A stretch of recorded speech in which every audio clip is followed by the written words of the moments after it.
Happy chocolate day. আসসালামু আলাইকুম everyone, সবাই কেমন আছেন? সবাইকে অনেক অনেক চকলেট ডে অনেক অনেক অনেক অনেক বেশি শুভেচ্ছা। Happy chocolate day.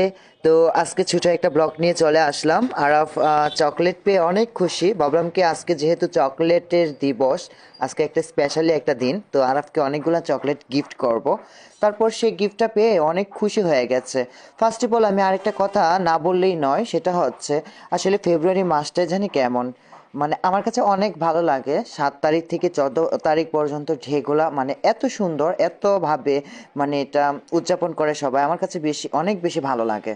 কারণ চকলেট ডে, যে rose day, kiss day, hug day, valentine day, তো এগুলোর মধ্যে আমার কাছে সবগুলো ডে অনেক ভালো লাগে। চকলেট ডে যে মানে ভালোবেসে বাইকনাকে গিফট করতেছিস কেউ, মানে কিসের যে বিষয়টা আছে, আমি আমার বাইকনাকে কিস দিতে কিস দিবে, তো এগুলো আমার কাছে অনেক ভালো লাগে। তো ভালোবাসা তো শুধু আমি আমার মতে ভালোবাসা বলতে সবাইকে ভালোবাসা যায়, মাকে ভালোবাসা যায়, সন্তানকে ভালোবাসা যায়, এটাই।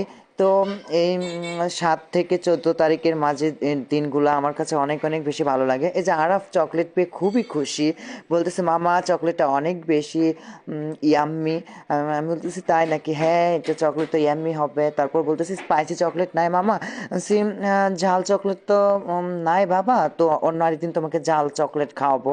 তো ঠিক আছে গাইস, দেখতেই পাচ্ছেন সেই চকলেট পেয়ে অনেক হতভম্ব হয়ে গেছে। সবাই ভালো থাকবেন। সবাইকে আবারও চকলেট দিবসের অনেক অনেক শুভেচ্ছা। সামনে ভালোবাসা দিবস আসতেছে, কিস ডে আসতেছে। তো